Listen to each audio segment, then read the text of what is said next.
welcome to this week's book club episode for Star Wars Dark Disciple by Christie Golden. If you are unfamiliar with this series, please check out the description below and you can join us. But basically we're going through this book a couple of chapters at a time, digging into all of the details, and you can go back to the beginning if you follow the link. But with that, today we are going to discuss chapters 29, 30, and 31. Let's go ahead and dive right into it, because we left off in the middle of some action. Obi-Wan, Ventress, they had just found Quinlan Vos imprisoned on Dooku's ship. Obi-Wan is so excited to find his friend, but Ventress is convinced that Vos is still consumed by the dark side, to the point where she has now lashed out at Vos. Obi-Wan is now standing in the way and trying to stop her from hurting Quinlan Vos. Obi-Wan has a thought during the fight where he wonders if he ever comes across the way Ventress is coming across now. So focused on his own sureness about what is right, that he's being unreasonable, that he's not able to kind of see a bigger picture. Which, regardless of the question of whether or not Vos is still consumed by the dark side or not, is an important question for Obi-Wan to ask. Most people who are familiar with the prequel trilogy know that the Jedi are kind of struggling with what their role is in the galaxy, and a lot of people think that the Jedi come off as too self-righteous or too focused on what they're doing to kind of see the bigger picture of the galaxy, which is not necessarily wrong. I think it's to Obi-Wan's credit that he even asks himself that question. By and large, if you're the type of person that has that sort of self-reflection, that if you're the type of person that asks, am I the problem? Do I come off wrong? You probably aren't at least the worst person to be around. I think if you can have that self-awareness, you're at least on a journey. Of course, Obi-Wan doesn't necessarily see the bigger picture with things that happen with Anakin and whatnot down the road, but I think it's a testament to Obi-Wan that he's the type of Jedi that would ask this question of his own behavior in this moment with everything else going on. He also notes the irony that in the past, when he's faced off against Ventress, he's taunted her for running, for leaving, for fleeing, and now he desperately wishes she would run away right now, because droids are coming. They're about to get captured. He ends up actually levitating her into the hallway so she can see that the droids are coming, so that she'll actually go, because she is so, with blinders on, enraged about Vos and what she thinks Vos is up to. They're running, and then in classic Anakin fashion, he makes a great entrance cutting through the floor, and they're able to go through the hole and continue their escape. So now all of our heroes are back together. They make it to the ship, and Ventress is still convinced that Vos is up to no good. They can't leave because of a couple of mechanical things going on in the hangar, and Vos says he knows how to shut them down, and he bolts.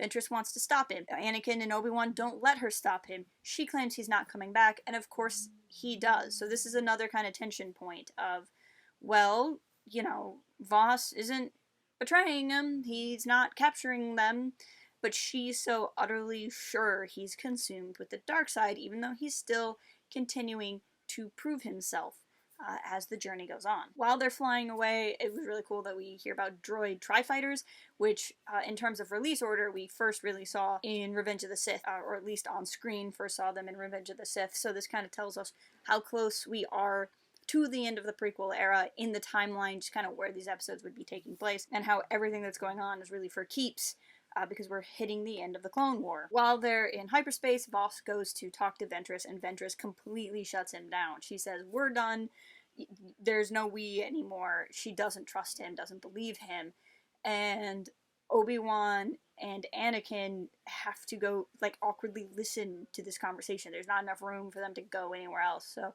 you know, they know what's up, they know what's going on, and it makes a not fun ride home for anyone.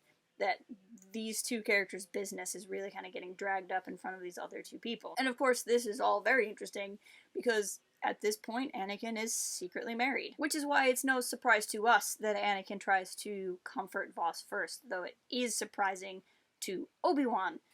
But of course, Obi-Wan doesn't know Anakin's secret. Chapter 30 takes us to the Jedi Council. Ventress is no longer enraged, but she definitely still doesn't trust Vos. They go to face the Jedi Council, and she notes that everybody around has their hands on their lightsabers because they're nervous, except for Vos and Yoda. So this kind of goes back to the running theme, something we've talked about in past week's episodes. Yoda is really convinced that whatever is going on, it is important for Ventress to be there, and because he trusts the Force, he completely trusts Ventress in a way that none of the other Jedi really do. Yoda offers her her pardon as promised. she runs off and tells Desh that something about Voss not being himself. She thinks Desh continues to follow her, but it's ultimately Voss, and they have a conversation, and he apologizes to her and says, I shouldn't have played along. I should have just taken you showing up as a chance to escape. I just knew this would be the end of my chances, blah, blah, blah. And throughout this whole point, the book is really having you decide if you believe Ventress or if you believe Voss. And especially because we're not getting anything from Voss's point of view, so we're relying on the perceptions of these other characters. But ultimately it doesn't matter, because even as Voss professes to Ventress that he still cares about her, she sees him in his Jedi robes and knows that his decision is still made. Either he is completely consumed by the dark side and he's going to be terrible, in which case she wants nothing to do with him, or he's chosen to be a Jedi and he's chosen to have nothing to do with her. Either way, she decides to cut her losses and go. The end of this chapter is Anakin going to see Padme, which narratively feels like a big departure from the story, right? We're dealing with Ventress and Voss, their story with Dooku. Obi-Wan's kind of involved because he's a friend of Voss, but really, in theory, Anakin having any kind of scene away from Voss doesn't make a lot of sense narratively, unless you consider the larger picture of Star Wars. This notion of a Jedi falling to the dark side, especially in connection with somebody that he's in love with, is too spot on to what Anakin goes through, even though the stories and the catalysts for going to the dark side are completely different. You can't not have that. So this is kind of an interesting thing that happens with Star Wars sometimes, be it book, comic, TV show, what have you, is there's the larger narrative of Star Wars. And for the most part, what we have in the current canon is the Skywalker saga. There's been very little in the current canon that takes place away from the Skywalkers. The High Republic starting to come out takes us, 2 centuries before them. Obviously, Legends has all kinds of stories that are way outside of the Skywalker corner of the timeline. But where we're at right now is still firmly in the Skywalker saga, and that still is the big story. In the small scale of Dark Disciple, suddenly going completely away from Voss, other than just another kind of consideration, another kind of is Voss still bad or not? There's not a lot of point to it, but I think it would be a disservice of this novel to not to consider the differences between Voss and Ventress and Anakin and Padme, which in some ways are an apples and orange situation, but in a lot of ways are the exact same situation. Anakin tells the story of everything he knows of, at least, to Padme. He has to change a couple of details because of confidentiality. He doesn't reveal that the Jedi want to assassinate Dooku. Anakin points out that he's upset that they haven't told the Chancellor this. Of course, Anakin does not realize the truth of the Chancellor at this point. And this also does a lot of work for the larger narrative of Star Wars to show that Anakin is starting to distrust what the Council does, and he's angry that his buddy, the Chancellor, isn't getting all of the information. At some level, I figure Palpatine knows something like this is going on. This is obviously something that Palpatine would want. It's a way to kind of play into his hands that the Jedi are losing themselves. He'll certainly know what's going on after he talks to Dooku after an assassination attempt. But it shows this web of how there really was no correct option for the Jedi. The Jedi lost so much of themselves by starting to keep secrets in a way that they really shouldn't, in a way the Jedi Order should not be about. But the Chancellor is a Sith Lord, right? So either you are an open, transparent, accountable organization that then gets all of its information known by the Space Devil, or you keep secrets and you lose part of yourself. Now, of course, maybe if the Jedi were more true to the Force, they would have been able to suss out Palpatine, but that's very far into the realm of hypothetical. At least in the situation the Jedi find themselves in now, there really is no true right answer. The other part of this exchange that stands out to me is that Anakin's a little judgy of Voss. That Anakin is going on and talking about, he did this and he did that. The Jedi aren't supposed to give in to this kind of thing and blah, blah, blah. And then he stops himself and he goes, oh, but we're different because we're actually in love. And that's such an Anakin thing, to be to not realize that he's expecting the rules to be different for him. and that frustration that he chafes under. While, yes, a lot of it is stodgy Jedi Masters who weren't there to console a kid who probably just needed a hug, and that's absolutely part of it. Part of it is Anakin knows he's the best guy in the room, and literally has no one who can kind of check him or put him in his place from a perspective of somebody he respects. The only people he respects are the people who also feed his ego, like Palpatine, except for Padme, who's the only person who can really check him at this point. And she's like, maybe they are actually in love, and maybe that relationship will be what saves Voss. And Anakin can't even begin to comprehend the irony of what that statement will be for his life in the future. Then we hop over to chapter 31. Desh is still concerned, but Obi-Wan calms him down. Then Obi-Wan goes before the council and tells the whole story such as he knows it.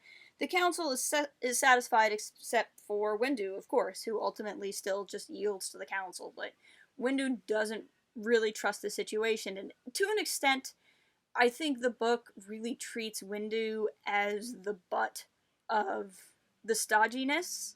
Like, there has to be that person that is the impediment to the story, and Windu really gets put in that place, especially considering that we, the viewers, or we, the readers, want the story to continue in the same way Yoda is allowing it to continue, in the same way that Obi-Wan is kind of allowing things. You know, Windu is that point of tension. And in reality, Windu is asking some very important questions. Like, what is the reason for rushing this man back out into the war? Why not let the guy go for a nice couple of month-long retreat somewhere? Do they really need one more Jedi Master at the expense of a man who, if Voss is to be believed, has just been tortured for a long period of time and gone through all of this and would need to overcome feelings for Ventress? You know, the idea of pushing him back out there, I think, regardless of whether or not you believe Voss, was probably a mistake. But because Windu is always the stodgy one, that's the role he gets put in. But Voss gets accepted back fully with the Jedi, and this is a thing that I always find interesting with the Jedi Order. There's instances like this in canon with Voss. We see instances of it in Dooku Jedi Lost, or in Master and Apprentice.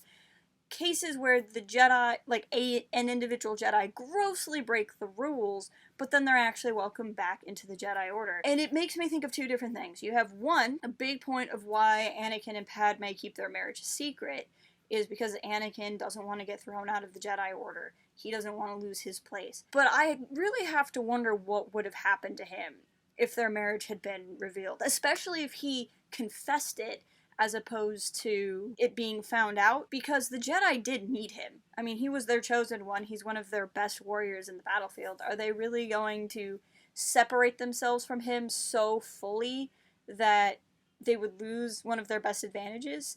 You know, I mean, even if they asked him to leave the Jedi Order, he would still be highly involved with the Jedi. You know, the way we kind of see Ahsoka working with the Jedi in the Siege of Mandalore episodes of Star Wars The Clone Wars. So I kind of really wonder, you know, he's running on so much fear of consequences of getting found out and not asking the Jedi for help and being so sure that the Jedi wouldn't, like, in any way care about him by the time we get to the Revenge of the Sith. But there's nothing we've seen in canon that would say that the Jedi would be cruel to him. Maybe they would say, if you won't leave Padme, you can't stay a Jedi.